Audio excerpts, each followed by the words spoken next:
फडणवीस अजीत पवार को फोन कर सकते थे, पत्र लिखना एक षड्यंत्र है। महाराष्ट्र में नवाब मलिक के मुद्दे पर सियासी तकरार। महाराष्ट्र के पूर्व मंत्री और विधायक नवाब मलिक के अजीत पवार गुट में शामिल होने पर फडणवीस की आपत्ति पर महाराष्ट्र में बयानबाजी तेज हो गई है।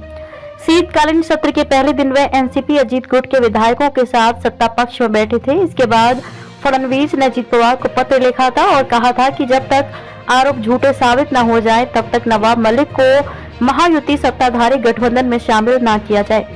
इस मामले में एनसीपी के नेता और शरद पवार की बेटी सांसद सुप्रिया सुले ने प्रतिक्रिया देते कहा कि देवेंद्र फडणवीस बिना पत्र लिखे अजीत पवार को फोन करके भी ये बात कह सकते थे।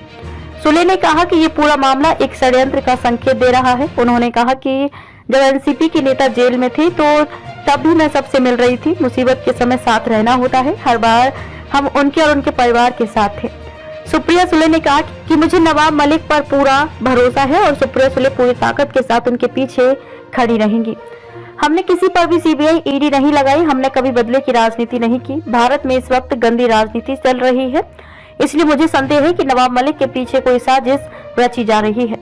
वर्तमान में बीजेपी लोगों को तोड़ने का गंदा काम कर रही है। जीत को लिया तब देश महत्वपूर्ण नहीं था।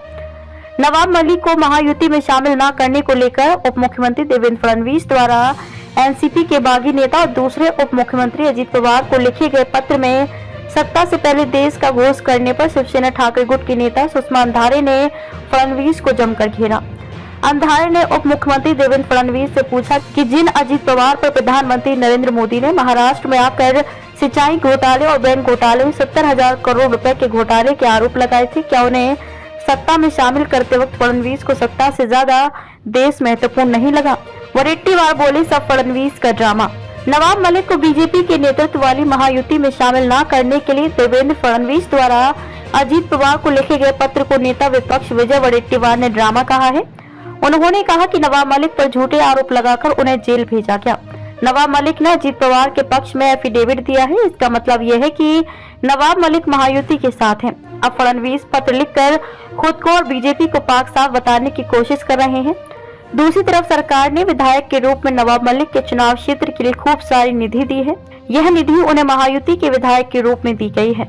वडेट्टीवार ने कहा कि बीजेपी ने नवाब मलिक पर देशद्रोह के आरोप लगाए हैं। अब वही नवाब मलिक जब सत्ता पक्ष में बैठेंगे तो खुद बीजेपी में भी इसका विरोध होगा। इस विरोध को दबाने के लिए यह सारा ड्रामा हो रहा है। बीजेपी को नवाब मलिक का साथ चाहिए पर वह नजदीकी नहीं चाहिए।